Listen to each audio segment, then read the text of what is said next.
En los ojos de la reina. Capítulo 21. El amanecer aún no conseguía abrirse paso cuando una pesadilla logró despertarme. En ella mi padre moría y me quedaba con la soledad como mi única compañía. La luz de la lámpara de mi mesita hallada en la penumbra iluminaba una pequeña parte de mi alcoba. Debí contemplarla un par de segundos antes de recordarme que tal pesadilla era nada más que la realidad. Y es que los recuerdos pueden ser la tortura más tenebrosa que uno posee en esta vida. Debí detestar en esos momentos a mi perfecta memoria por no permitirme olvidar ningún detalle albergado de mi familia dentro de mi mente. Supongo que si alguien me hubiera dicho tiempo atrás que perdería a toda ella dentro de un plazo de 6 meses lo habría tachado de mentiroso. Y aunque una parte de mí deseó tanto poder borrar mi dolor y unirme a ellos, fui cobarde o valiente como para llevarlo en acción, pues sentí que primero debía honrarlos o en su defecto inmediato vengarlos. Fue por ello que me puse en pie con todo y el pesar que me estrujaba el pecho entero, y me enlisté para enfrentarme a una pelea de armas con tan solo un cuchillo en mano. El resultado, supongo que era obvio, no tenía posibilidad alguna, pero al menos moriría intentándolo. Al fin y al cabo, ya no tenía más que perder. Era apenas poco más de las 6 de la mañana. Sin embargo, en las afueras de mi alcoba existía el suficiente bullicio como para saber que se llevaba a cabo los preparativos del funeral del rey de Victoria. La noticia había afligido a toda la nación la noche anterior, por lo que esa mañana el perpetuo luto de la pérdida de Claudio Thamos ya era sabida en toda Victoria. ¿Qué hice para merecer esto? Me dije egocéntricamente como si el mundo girara alrededor de mí, aunque para aquel instante todo se sentía de esa forma, ruin y personal. Fue entonces que me encontré con mi reflejo a través de aquel espejo que me contemplaba. Avancé hasta él odiándome como tantas veces en el pasado, con la vista en el atuendo cubierto de la sangre de mi padre que aún me vestía. La sangre que le hizo perder la vida.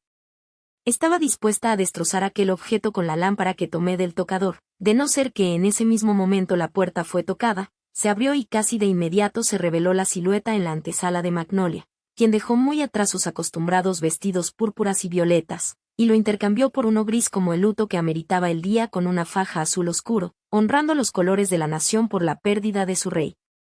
Su mirada me hizo saber que le sorprendía verme de pie, pese que sus ojos se destinaron por completo en aquel objeto empuñado en mi mano como si temiera lo peor de mí. Me parece que ya no tendrás que correr las cortinas para despertarme, le explayé después de su incómodo silencio con mis ojos imperturbables sobre el espejo. Ya lo veo, mi niña. Ella y otros más intentaron visitarme la noche anterior, pero fingí seguir dormida de tal modo que las visitas jamás cruzaron más allá del marco de mi alcoba principal para no molestar mi soledad. Magnolia, giré para mirarla directo a los ojos. Sí. No vuelvas a llamarme de ese modo, ¿quieres? Porque ya no lo soy. A Magnolia solo le restó asentar mientras dejaba una bandeja con comida para mí en la mesita del recibidor. Tu abuela, la reina madre, ha autorizado que la ceremonia con los súbditos se da a las 3 en punto, después de que se ofrezca oficialmente el anuncio a las 7:30. No puedo, le espeté. Anuncia a mi abuela que deberá de asistir con toda esa gente falsa sola. Y ahora déjame, quiero tener paz. Magnolia fue lo suficiente prudente para no pronunciar ni una palabra, y avanzar con dirección a la salida mientras mis pensamientos volvían a hundirse a través de mi reflejo. Tal vez debería ir en busca del señor Damián, dama Magnolia. Su Alteza Real siempre le escucha a él. Reconocería la voz de Roland incluso en la distancia. Apostaría que ella ni siquiera lo miró, pues, aunque le apreciaba, Magnolia había sido educada de la forma convencional, y esa era ver, o más bien no ver a los seguidores como seres semejantes. Pude capturar cómo el sonido de sus zapatos se alejaban. La puerta se mantuvo lo convenientemente abierta para que mi guardia real pudiera escabullirse hasta mi habitación. Sé que nos hemos distanciado. Que las mentiras, mis mentiras lo han hecho, pero lo que te diré ahora no lo es, y es que toda esa gente de allá afuera espera que hagas justo lo que haces ahora. Demuéstrales que están totalmente equivocados en lo que respecta a ti.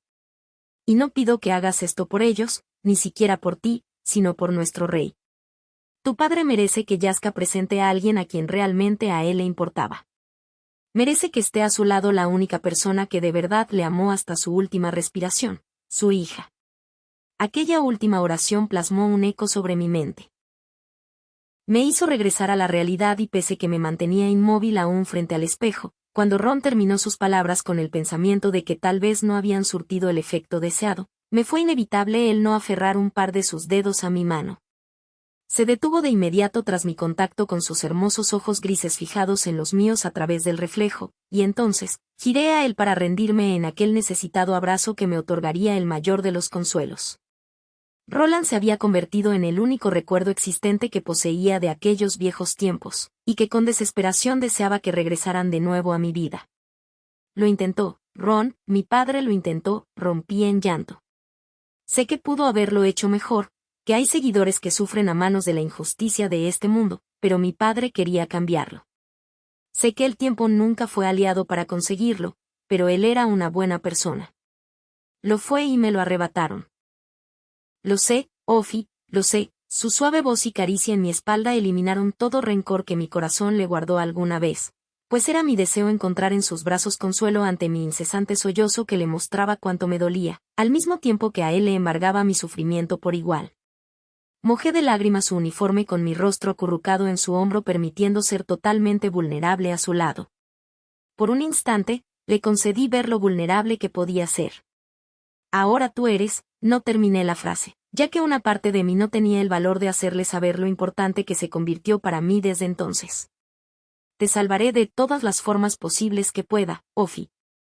Todas, la promesa en mi oído fue escuchada cual canto. Un tranquilizador canto. Ya vienen por ti, repitió para alejarse de mí no sin antes posar su tibia mano sobre mi húmeda mejilla. Lamento cada una de las cosas que te he hecho. Espetó con más dolor y arrepentimiento del que sus acciones pudieron provocarme, lo que causó que sobrepusiera mi mano a la suya todavía en mi rostro. Perdona por decirlo hasta ahora, tomó mi mano para besarla y volver a su puesto. Para cuando Damián pasó a mi habitación junto con Magnolia ni siquiera notaron que se conservaba todavía en el marco de la puerta interna de mi alcoba. Debía de estar acostumbrado a nunca ser notado, así que sin problema alguno, se deslizó afuera de mi habitación. Tam. Su Alteza, no le permití que terminara su tartamudeo tras encontrar la forma adecuada de cómo nombrarme ahora, pues tomé la palabra. Iré, Damián. Asistiré, pero no te alejes de mí ni un poco, puedes. Fue bastante irónico pedirlo, siendo que librarme de mis escoltas era una de las tantas cosas que deseaba cuando llegaron a mi vida, pero ahí me tenías, suplicando por su compañía. Mis temblorosas manos ajustaron el listón que amarraba mi dorado y rizado cabello al tiempo que la tristeza, frustración, furia, pero sobre todo temor me cubría. Temor porque quien haya trazado aquel desdeñoso plan vendría ahora por mí. Porque yo sería la última en la lista de los tamos a eliminar. Hubo demasiado noble presente. Demasiados fuertes y todos ellos desolados por la pérdida prematura de su rey. Debieron preguntarse qué fue lo que sucedió para que Claudio Tamos yaciera muerto. Bueno, ya éramos muchos. Siempre odié todo aquel protocolo, siendo que debía haber una espera mayor de la que hubo con el resto de mi familia. Postraron el cuerpo de mi padre en la sala de tronos hasta la siguiente mañana para darle sepultura. Yo no poseía fuerzas para soportar todo aquello, pero lo hice por él y las palabras que Ron alimentó en mi corazón y mente. Vamos, no, Nelly. Insistió mi tía abuela para que fuera mi voz la que desprendiera aquel discurso de despedida, pero negué con lentitud, siendo que no creí tener la fuerza capaz de pronunciar aquellas destrozadoras palabras entre la multitud por más que yo lo deseara. Mi voluntad ya se había gastado al tener que postrarme frente a todos aquellos cortesanos. Debió ser una fortuna que la reina madre de Victoria se llevara todo el reflector de aquel evento, envuelto en condolencias vacías y corteses lamentos tras aquel bello discurso de despedida, aunque eso no evitó que pasara desapercibida, considerando mi prematuro ascenso. ¿Te encuentras bien? La voz susurrante de Damián abarcó mis sentidos acompañado de un repentino mareo. Mi débil cuerpo no había consumido alimento en más de un día y la consecuencia sin duda se presentaba. Sí. Solo necesito aire. Me retiré del tumulto del gran salón con mis guardias siguiendo mis pasos hacia los jardines laterales. Ignoré a todo noble y murmullo que pudiera definirme como insolente y desconsiderada, tras abandonar el gran salón. Pese que dudé que me extrañaran con las inmensas mesas de bocadillos y alcohol reservados para ellos cual si de un festejo se tratara. Me aposé en una de las bancas del jardín. Suspiré añorando lo que jamás volvería a mi vida cuando de pronto, un sonido emitido por unos tacones se acercó. Pronto averigüé que se trataba de Micaela Farfán tras ver de soslayo su rostro. No me miró, solo se aposó a un lado de la banca y observó el mismo colorido escenario que yo, seguido de colocar su mano sobre la mía. «De verdad siento tu pérdida», me exclamó, y agradecí que comprendiera que bajo esas circunstancias uno no deseaba escuchar nada más, excepto sentir que a alguien le importaba lo suficiente nuestro sufrimiento. Acto seguido, tendió un pequeño plato en medio de ambas con 4 bocadillos. Tomó uno como ejemplo y le imité, recargando mi cabeza en su hombro y ambas suspiramos. A la mañana siguiente en el cementerio familiar, me encontré añadiendo otra lápida al lado de la de mis hermanos y madre. Me cuestioné por qué de todos los tamos debía ser yo la única que continuara respirando. Era tonto, pero siempre imaginé que yo sería la primera en morir debido a mi condición. Qué triste que no fuera de ese modo. A un costado de la lápida leí el nombre de mi abuelo paterno, Dafniel Tamos. Jamás supe cómo había sido él con mi padre, pero conmigo nunca fue amable. Le temía de hecho. Murió cuando yo tenía 7 ciclos y solo una vez se dirigió completamente a mí, y fue solo para aterrorizarme y decir, me pregunto qué habrá mal en ti, seguido de un, pronto lo averiguaré. Con mi abuela Rebeca las cosas no fueron muy distintas. Espero hagas tu deber, me ha dicho tan constantemente a lo largo de mi vida que mis oídos se han cansado, pues su deseo siempre fue convertirme en la más obediente y refinada princesa con la esperanza de que así, algún día un fuerte tuviera el suficiente valor para casarse conmigo. Aunque existe algo que debo agradecerles a ambos y es que debido al miedo que me impusieron hacia los fuertes, mis padres decidieron colocar un sirviente seguidor a nuestro servicio para que volviera a recobrar el habla, trayendo a mi vida a Roland. Sin embargo, aquel día me pregunté si él con su habilidad había llegado de manera premeditada al palacio, por más que él haya sido tan solo un niño. En contraposición, me hubiera gustado conocer a los padres de mi madre, pues cuando ella solía hablar de ellos sus ojos destellaban en felicidad. Me contaba cuánto vio que se amaron, y lo afortunada que fue por obtener lo mismo con mi padre, ya que pese que nació siendo la nieta de un gobernador, pasó su infancia como una tercera clase, pues su madre se fugó con su padre o al menos esa es la historia que sé. Gracias por permitirme estar presente. Eres parte de nuestra familia, tío Orlando. Jamás me atrevería a quitarte aquel lugar. Su sonrisa y la mía apenas si pudo tomarse como tal, siendo que la pena nos abordaba. Fue de los pocos al que le acepté su condolencia de forma sincera, dando las gracias cuando nos encontramos el día anterior en el funeral. Pidió si podía asistir aquel día, y por supuesto que lo concedí, haciéndole quedar con mi tía y primo en el palacio para ese día. Le miré colocar una flor en la lápida de mi padre con lentitud y con ayuda de su hijo Alaric, siendo que cuando era joven sufrió de un ataque al corazón que le dejó secuelas claras como agotamiento y dificultades respiratorias. Yo fui la última en dejar una lila en su tumba. Encontraré a quien nos hizo esto, dejé mi presente en su lápida, al tiempo que visualizaba las otras 3 tumbas que le acompañaban. Lo juro. Una promesa que con el paso del tiempo se tornaría difícil de cumplir, pues despertar sabiendo que me encontraba sola, fue mucho más duro de lo que suponía. Lloré hasta que ya no me quedó ni una gota. Hasta que la garganta y ojos ardieron cual violento incendio. El menester y parlamento habían concedido como siempre, 3 días totales de luto nacional por la muerte del rey antes de que me coronaran y entonces, oficialmente fuera la reina de toda una nación. Decidí dirigirme a la alcoba de mi hermano Benjamín, pues pese que pensé por mucho tiempo que solo me veía como su hermanita, descubrí que él poseía más fe en mí que nadie más. A diferencia del cuarto de Dan, este estaba ordenado una vez que ingresé a él. Ben podía parecer un hombre un tanto inmerso y decidioso en varias cuestiones, pero no desordenado. Después de todo, él iba a ser nuestro rey y debía mantener todo bajo control algún día.